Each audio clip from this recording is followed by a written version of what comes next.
Pathologie du pied, traumatologie, rhumatologie, dermatologie. Tous les jours, nous accueillons nos patients, parfois souffrants.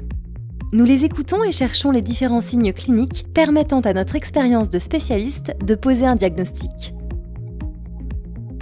Certains cas cliniques, fréquents ou plus complexes, nécessitent le besoin d'avoir accès à une base de données des pathologies fiable et validée par un comité scientifique. Découvrez le premier support de diagnostic des pathologies de l'appareil locomoteur. Cherchez les différents diagnostics par des mots-clés, des filtres ou un squelette 3D.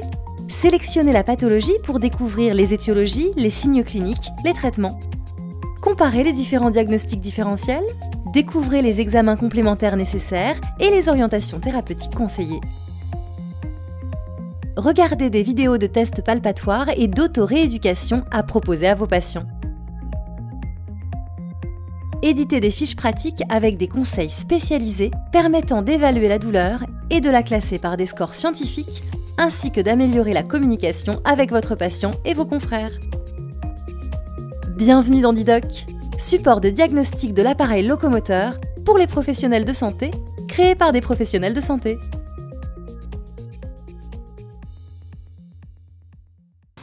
Bonsoir, je suis le docteur Lins, François, chirurgien du pied et de la cheville, donc orthopédiste surspécialisé à la clinique de l'Union.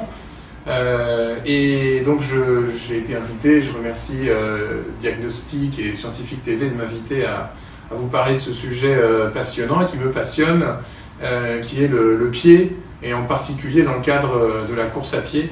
Et donc c'est pour ça qu'on a intitulé la présentation comme une petite fable, le coureur, le pied et le chirurgien du pied, en espérant qu'on ne tombe pas dans la troisième case. Mais voilà, en tout cas, on peut réunir les trois sur une même diapo, comme vous pouvez voir sur le diaporama, puisque je suis là avec mes deux associés chirurgiens du pied à la clinique de l'Union, le docteur Nazim Mehdi et le docteur Julien Laborde.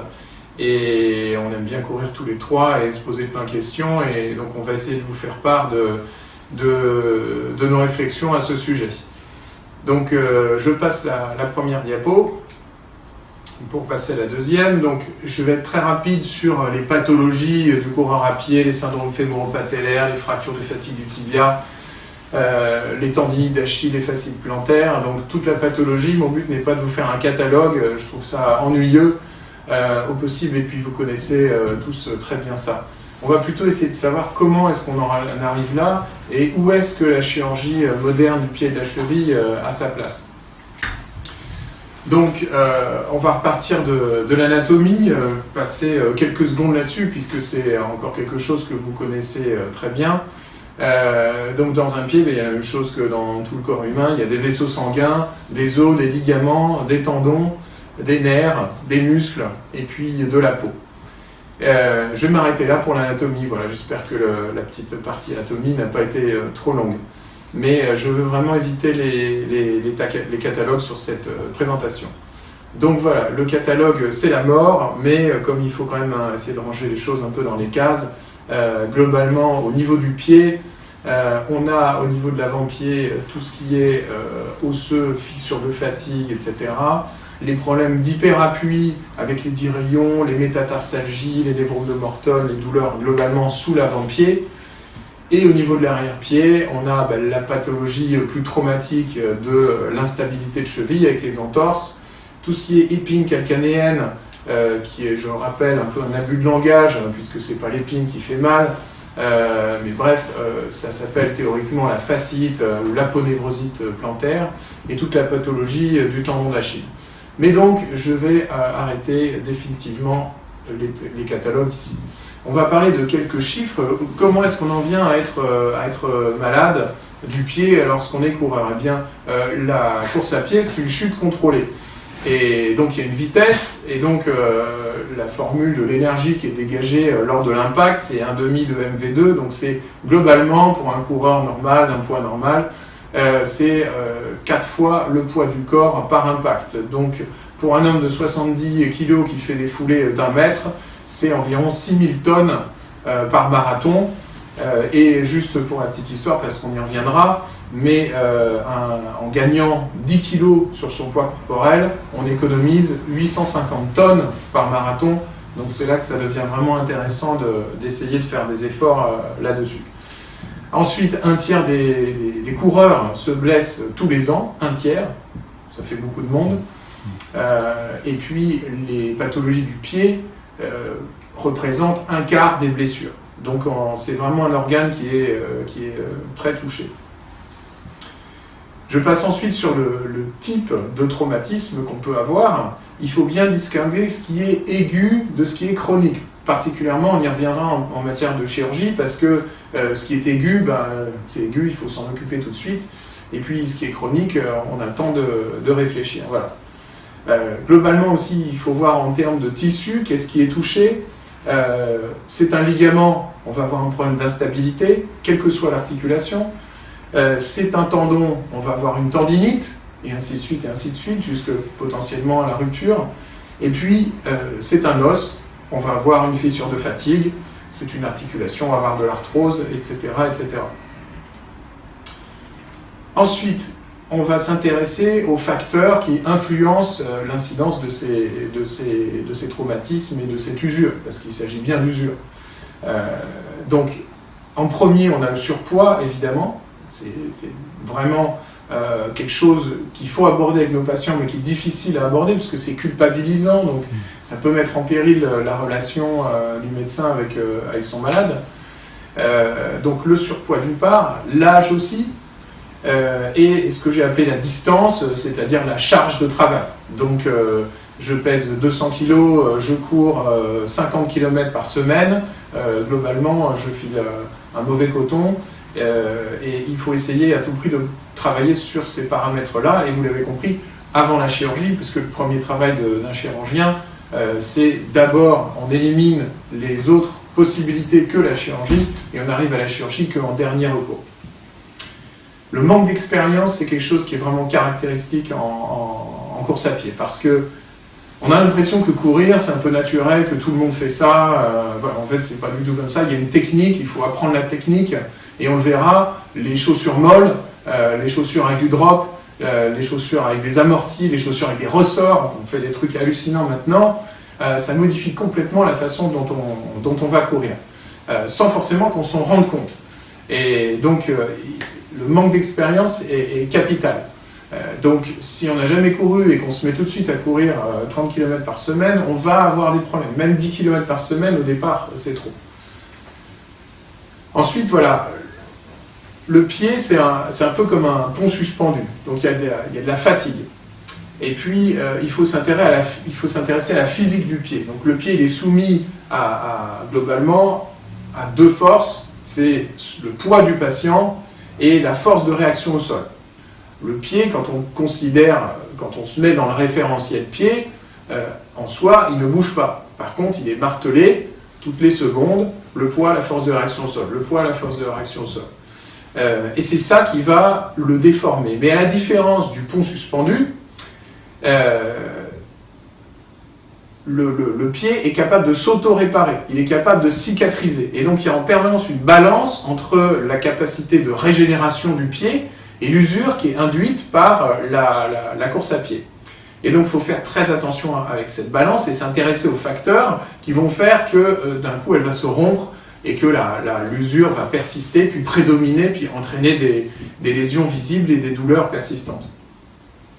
Donc il faut s'intéresser à ce phénomène de cicatrisation. La cicatrisation, déjà, elle peut être totalement normale. Et on a beaucoup de patients qui sont très inquiets parce qu'ils ont des douleurs. En fait, c'est juste qu'ils manquent d'expérience. Ils ont mis une charge qui était trop importante au départ. Et sans qu'il y ait forcément de pathologie, le corps est en train de s'adapter. Et ça passe par un phénomène cicatriciel. Dans la cicatrisation, il y a les signes cardinaux, œdème, chaleur, douleur, rougeur. Et des fois, les gens prennent ça pour des pathologies, alors que ce n'en sont pas. Donc une partie de notre travail, ça va être de rassurer les gens en disant « mais non, faites-en un peu moins, fractionnez votre effort, laissez monter la charge progressivement, et ça va bien se passer. » Et des fois, le message est difficile à faire passer. Donc il faut plusieurs choses pour que la cicatrisation fonctionne. Il faut des apports nutritifs, donc c'est la même rengaine, il faut manger suffisamment, équilibré, sans en prendre trop, il ne faut pas non plus être dénutri, voilà. Il faut que ça bouge aussi. C'est pour ça que des fois on est dans des pathologies qui n'en sont pas, c'est pas dans la tête des gens, c'est pas qu'ils l'imaginent, mais leur corps est en train de se transformer, de s'adapter à la nouvelle charge, et puis tout d'un coup ils ont peur parce qu'ils ont une douleur qui n'est autre que cette adaptation, et du coup ils s'arrêtent. Donc ça ne bouge plus, le corps n'est plus sollicité, il n'a plus le besoin d'augmenter sa résistance, de se régénérer, et donc on perd ce qu'on a gagné. Et des fois on est dans des vrais cercles vicieux négatifs, et il faut savoir en sortir en discutant avec le patient. On a aussi besoin d'un apport sanguin significatif, on a besoin de phases de repos, donc l'importance de fractionner les efforts au début est capitale, il faut bien expliquer ça aux patients. Voilà. Ensuite, il y a vraiment un ennemi pour le coureur, pour les patients, en général c'est le tabac. Le tabac, c'est simple, ça bloque la cicatrisation. C'est comme essayer de faire un feu sous une cloche à vide, si on n'a pas l'oxygène, ça ne marche pas. Et dans le tabac, il y a du monoxyde de carbone, ça va globalement prendre la place de l'oxygène sur les globules rouges et ça va empêcher la cicatrisation de se faire correctement. Donc, on ne peut pas traiter un patient s'il continue de fumer, c'est simple. Ce n'est pas pour dénoncer les fumeurs, c'est simplement pour leur expliquer calmement qu'on ne peut pas les aider s'ils n'arrêtent pas de fumer, parce qu'ils auront toujours un défaut dans les mécanismes qui permettent à leur corps de se régénérer, voire de se réparer. Donc ça, c'est vraiment capital. Ensuite, quelle légitimité a la chirurgie ? Il ne faut pas opérer tout le monde, il ne faut pas opérer trop peu, il ne faut pas opérer pas assez, ça c'est le métier du chirurgien. Donc, en aigu, il y a des choses qui s'opèrent, des choses qui ne s'opèrent pas. Par exemple, une entorse, ça ne s'opère jamais, en premier lieu. Une rupture du tendon d'Achille, ça s'opère rapidement. Si on la laisse cicatriser, on est dans d'autres types de chirurgie de reconstruction beaucoup plus simples, avec des transferts de tendons, des choses beaucoup plus compliquées. Une fracture ouverte, déplacée, c'est une urgence, ça s'opère rapidement. Ensuite, les pathologies chroniques, c'est là que c'est beaucoup plus compliqué. Il faut laisser d'abord au corps une possibilité de se régénérer tout seul et de se réparer tout seul. Donc le repos, le glaçage, la kinésithérapie, les semelles pour réaligner tout ça. Voilà. Bien sûr, il faut prendre en compte dans ce cadre-là particulièrement ce dont on parlait, le tabac, mais aussi l'état général du patient, son hygiène de vie, comment est-ce qu'il mange, etc. Et parfois, c'est vrai, et on fait une spécialité qui est assez finalement médico-chirurgicale, parfois on est assez loin de la chirurgie chez ces patients-là, et on a la chance d'être dans un établissement où on est très bien entouré de beaucoup de médecins du sport, et on peut avoir accès assez facilement à une expertise médicale sur les traitements qui ne sont pas chirurgicaux. Voilà. Les objectifs de la chirurgie, ça va être en aigu de réparer, en chronique de réparer aussi, et ça va être aussi de diminuer les facteurs favorisants. Donc le tabac et le poids, ça ne s'opère pas, en tout cas pas en chirurgie orthopédique du pied, mais ce qu'on va traiter particulièrement en orthopédie, c'est le réalignement. La cause, une des causes énormes, si ce n'est la première cause de toutes les pathologies du coureur, c'est un problème d'alignement. Typiquement, le tenseur du fascia lata, c'est-à-dire le syndrome de l'essuie-glace qui touche la face externe du genou chez les coureurs, c'est typiquement un problème d'alignement qui peut se traiter bien par des semelles, etc. Mais il faut aussi laisser l'opportunité aux patients de se remuscler, de restabiliser ses articulations pour être en quelque sorte bien empilé et pour éviter le développement de ces pathologies. On a un exemple qu'on connaît très bien en chirurgie du pied, c'est presque la moitié de nos patients, c'est l'hallux valgus, donc vulgairement l'oignon, et c'est typiquement quelque chose dont la prévalence va augmenter chez les coureurs, puisque vous rajoutez sur un os et une articulation qui ne sont pas très stables, 6000 tonnes par marathon, ça a forcément une incidence.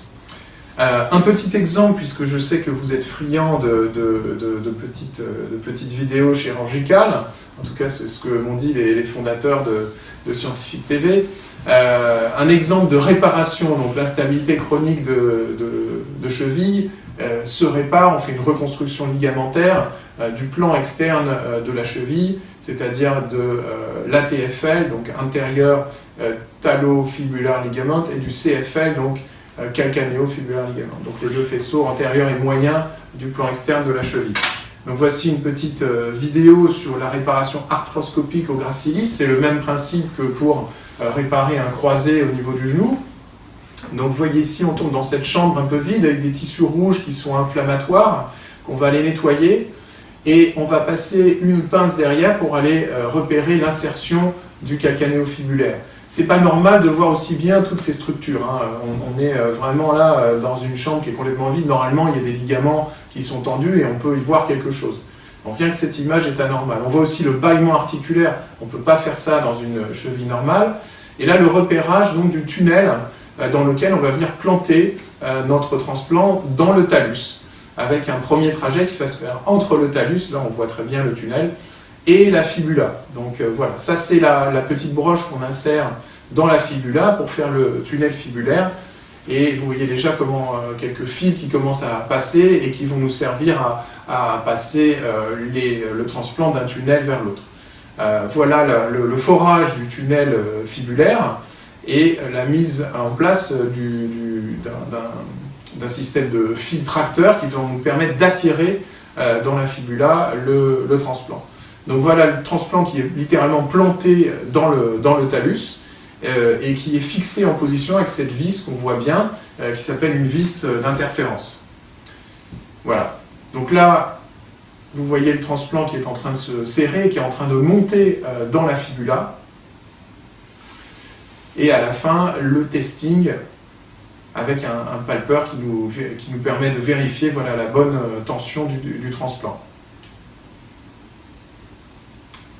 Voilà, donc c'est la fin de cette petite vidéo. Donc on va revenir à l'alignement. L'alignement, c'est vraiment fondamental et j'aime bien citer cet auteur qui s'appelle Frédéric Brigaud, qui est vraiment très très avancé dans la réflexion sur la course à pied minimaliste en particulier. Et l'attaque avant-pied, et donc il décrit très bien le système de l'empilement articulaire dynamique. Globalement, c'est comme une pile d'assiettes, il faut que les assiettes soient bien empilées les unes sur les autres pour pas que la pile se casse la figure. Les articulations, c'est exactement pareil. Tous les problèmes d'alignement, et souvent c'est les problèmes dynamiques, donc ça dépend intrinsèquement de la musculature du patient, de la posture. Vous voyez qu'on s'intéresse beaucoup à la posture, c'est pour ça que je suis assis sur un ballon. J'essaie de faire en sorte que mon rachis, que ma tête soit bien empilée au-dessus de tout ça, même si assis, c'est pas forcément la meilleure position. Mais on m'a dit que j'étais trop grand, je rentrais pas dans le cadre de la caméra, donc c'est pour ça. Voilà. En tout cas, si globalement mes articulations sont empilées, il n'y a pas de décalage, ou d'offset en anglais, entre le point d'appui et le point où arrive la charge. Donc tout est empilé et il n'y a pas de couple de torsion. Si le poids arrive ici et que le point d'impact au sol est ici, ça entraîne un couple de torsion. Et c'est ça qui entraîne les pathologies, c'est ça qui entraîne les déchirements ligamentaires, c'est ça qui entraîne la souffrance des tendons, c'est ça qui entraîne l'arthrose. Bref, presque tout vient de là. L'intérêt du minimalisme, justement, il est là. Il est de nous réentraîner à fonctionner sur notre pied, c'est-à-dire d'utiliser les vrais amortis du pied tel qu'il a été conçu génétiquement et raffiné et transformé et amélioré au cours des millions d'années d'évolution et de sélection naturelle. Quand on arrive et qu'on jette une chaussure molle là-dessous, une sorte d'éponge, on crée une instabilité. Je vous ai mis ici, je le remets, une petite diapo où on voit cette tour de Pise. Si elle arrive penchée sur un sous-sol qui en plus est amortissant, donc intrinsèquement pas stable, ça augmente le risque de couple de torsion et donc de pathologie. Et donc l'intérêt du minimalisme, c'est d'arriver sur une surface qui est beaucoup plus stable, qui est un triangle et qui est votre pied, basiquement. La différence fondamentale, c'est dans la posture et la technique de course à pied. Donc, globalement, comme vous le voyez sur cette diapo, quand on court avec une chaussure molle, on attaque avec le talon. C'est normal, parce que votre corps répond à ce qu'il perçoit en premier, c'est-à-dire la dureté de l'impact au sol. Mais quelle que soit la dureté de l'impact au sol, la charge est la même. Les 6000 tonnes par marathon, elles doivent s'évacuer d'une manière ou d'une autre. Si elles ne s'évacuent pas à travers la stabilité des muscles lors de l'impact, comme dans le cas d'une course minimaliste, elle va s'évacuer d'une autre manière à travers l'instabilité dans vos articulations. Et c'est ça qui crée la pathologie. Juste deux profils, je voulais vous montrer ça. J'espère qu'on voit bien, mais quand on court avec une attaque arrière-pied, donc typiquement ce qui est induit par le port d'une chaussure molle, ce qu'on fait, c'est qu'on freine. Quand on freine, il y a énormément de contraintes dans la rotule, parce que le frein du membre inférieur, c'est la rotule. Des études ont montré qu'en attaque avant-pied, il y a une diminution de 30% de la contrainte fémoro-patellaire. Donc quand on court avec une attaque arrière-pied, on freine, on prend une énorme onde de choc, et ensuite on relance. Donc c'est pas du tout économique comme technique de course. Quand on court avant-pied, c'est une chute contrôlée. Donc on est sur place et on se suspend juste en l'air. La cadence augmente, la contrainte fémoro-patellaire diminue, la stabilité augmente. On dit que c'est pas pour tout le monde, c'est pas vrai. Dire que tout le monde ne peut pas s'y mettre comme ça du jour au lendemain, ça c'est totalement vrai. Dire qu'il faut pas le faire tout seul, c'est totalement vrai. Mais dire que c'est pas pour tout le monde, c'est pas forcément vrai. Moi j'ai un exemple personnel, c'est que je me suis mis à courir comme ça il y a 1 an. Plein de gens m'ont dit « Ouais, attends, c'est débile, c'est pas pour tout le monde, c'est pas pour tout le monde, c'est pas pour tout le monde. » Je me suis mis à courir comme ça, j'ai couru le marathon du Médoc en minimaliste il y a 2 mois. Les mêmes personnes me disent « Ouais, mais toi tu l'as fait, mais c'est pas pour tout le monde. » Sauf que j'étais pas le même tout le monde. Enfin, bon voilà, donc on peut opposer le même argument aux 2 côtés de la discussion. Donc ça ne tient pas. Tout le monde ne peut pas ou ne veut pas le faire, ok, mais tout le monde peut essayer à partir du moment où c'est bien encadré. Attention, parce qu'il y a déjà eu des procès là-dessus, puisqu'on parle à des gens qui sont des soignants, qui soignent des patients, il ne faut pas conseiller ça à n'importe quel patient, il faut les analyser aussi psychologiquement, est-ce qu'ils sont capables de le faire, est-ce qu'ils vont bien le faire, parce que, voilà, effectivement, aux États-Unis, il y a des gens qui vont porter plainte contre Vibram, qui fabrique la Five Fingers, donc c'est cette chaussure, et qui ont gagné. Voilà. Parce que effectivement, le concept a été mal interprété, la transition a été mal faite, il y a eu des blessures, et voilà.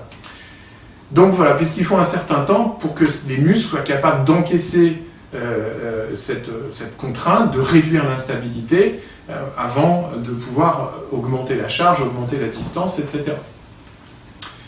Donc voilà.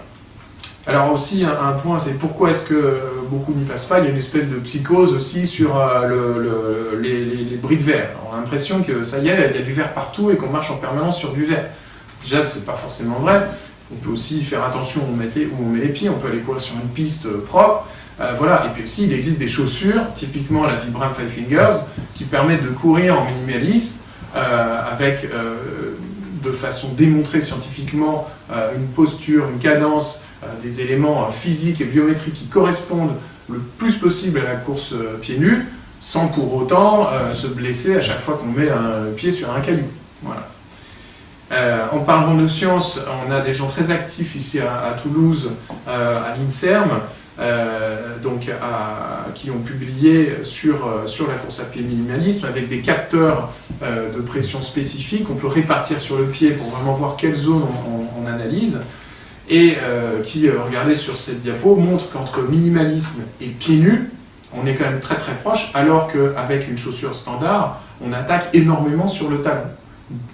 Et encore d'autres publications que j'ai citées ici, The Influence of Cadence, donc la cadence, la fréquence des pas et des chaussures sur la cinétique patello-fémorale chez les coureurs avec une douleur patello-fémorale, qui montre que 30% des contraintes patello-fémorales sont réduites quand on court avec une attaque avant-pied en minimaliste.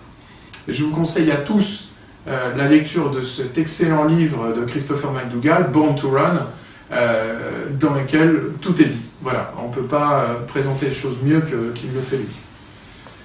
Un autre exemple, donc ça c'est un hallux valgus avec une métatarsalgie de transfert, donc on est typiquement dans le cadre d'une instabilité du premier rayon. Donc le premier rayon globalement ne sert plus à rien, nous on parle d'amputation fonctionnelle, il n'y a plus de fonction du premier rayon, donc c'est les rayons latéraux qui prennent en quelque sorte la relève et qui vont subir une surcharge mécanique avec d'abord des durillons, comme on le voit sur cette diapositive. Ça se manifeste à la podobarographie dynamique par une modification de la ligne gravitaire, et on voit très bien que cette charge se modifie en fonction de, normalement ça fonctionne, voilà, l'éloignement du premier rayon. La charge augmente sur en particulier le deuxième et le troisième rayon. D'où la fréquence de ces pathologies que vous voyez très sûrement dans vos cabinets, de rupture de plaque plantaire ou de griffe du deuxième orteil avec une instabilité métatarso-pharyngienne du deuxième rayon, et qui se présente comme ça avec une déviation du deuxième orteil, une griffe du deuxième orteil, avec des signes radiologiques qui parfois sont évidents, comme ici, avec une bursite sous-jacente à la tête du deuxième métatarsien, parfois beaucoup moins évidente, et qui nécessitent parfois des réparations chirurgicales. Parfois, on ne peut pas réparer, même souvent, on ne peut pas réparer. C'est quand même très subtil au départ, donc c'est assez peu détecté. Et quand les patients arrivent nous voir, la griffe est installée, elle est déjà fixée, et ça ne peut passer que par des ostéotomies, c'est-à-dire des sections osseuses pour diminuer les contraintes mécaniques et réharmoniser l'ensemble de l'avant-pied. Ensuite, vous voyez que les choses vont beaucoup évoluer, que ce soit en termes de technique chirurgicale, mais aussi de diagnostic, et on est très impliqué dans toutes les nouvelles technologies qui vont nous permettre de progresser. Ce que je vous montre ici, c'est un cone beam en charge. Donc le cone beam, c'est ce qui a permis il y a 15 ans aux dentistes de passer de la deuxième dimension à la troisième dimension et d'analyser, de pouvoir faire de la chirurgie un petit peu sur mesure, avec des implants sur mesure, en fonction d'images en 3 dimensions. Sauf qu'un scanner dans le pied, on est allongé. Et donc le cone beam, simplement en prenant un cone beam dentaire et en le posant par terre, en demandant au patient de monter dedans, ça permet pour une irradiation qui reste très faible, qui est 10 fois inférieure à un scanner traditionnel, un petit peu supérieure à la radiologie conventionnelle, d'avoir directement les 2 pieds avec le comparatif en charge, qui permettent de faire vraiment des mesures précises, et à l'avenir des guides chirurgicaux sur mesure, des mesures comme on le voit ici de l'alignement du pied qui sont beaucoup plus précises que sur des radiographies et qui sont vraiment importantes pour nous. Ce que je vous montre aussi là, c'est que ça révèle tout un tas d'autres choses. On parlait de minimalisme. Ce que vous voyez sur cette diapositive, c'est par où passe le poids du corps, où se trouve le point d'appui, et on voit que la présence d'une chaussure, particulièrement d'une chaussure rigide, plate, avec une semelle plate, entraîne un décalage du point d'appui par rapport au point où s'applique le corps. Si je suis pieds nus, la peau, mon coussin plantaire va rouler, je vais appuyer sur mon calcanéum, et finalement il y a peu de bras de levier, et ça va se faire progressivement. Si je suis dans un mouvement d'inversion dans une chaussure rigide et plate, ça va se faire très brutalement avec un bras de levier qui est doublé par rapport, comme on peut le voir ici, par rapport à la position du calcanéum lui-même. Donc la vitesse va être explosive, et c'est ça qui entraîne les pathologies comme les entorses. Donc il ne faut pas non plus être un ayatollah et dire qu'il faut attention, tous marcher pieds nus, sinon on va tous avoir des entorses. Mais c'est certain que les chaussures, particulièrement celles qui sont rigides et plates, elles augmentent la gravité d'une entorse s'il y a une entorse. Donc on est un petit peu, si on porte une chaussure bien plate, bien rigide, ça protège notre cheville, mais si jamais ça bascule, alors là ça va être plus grave. Donc c'est un petit peu dans cette réflexion qu'il faut être. Mais si le patient il est bien entraîné, s'il est musclé, s'il est bien stable, il va résister. Donc il faut dire un petit peu que la responsabilité revient aussi au patient, de faire en sorte d'être musclé, d'être stable. On ne peut pas tout demander aux méthodes de chaussage et d'immobilisation. Donc, quelques points clés pour terminer. Le pied, le chirurgien, le coureur. Il faut retenir que la chirurgie, elle est réparatrice et préventive. Elle répare les lésions en aigu, elle répare les lésions en chronique, mais elle réaligne les os quand ils sont déplacés pour éviter les couples de torsion et donc la genèse de la pathologie. Donc le réalignement est fondamental. Il faut aussi bien évaluer le potentiel biologique des patients, donc les gens qui ont une mauvaise santé, qui se nourrissent mal et qui fument. Il faut leur expliquer qu'on ne peut pas parfois les soigner malgré eux et qu'on va faire plus de dégâts qu'autre chose si on y va avec notre bistouri. Ça fait partie aussi de notre métier. Voilà, et donc je vous remercie et j'espère que ça vous a apporté plein de choses et que vous allez tous vous mettre à courir, pas pieds nus, avec des chaussures minimalistes. Et je vous souhaite une bonne fin de soirée.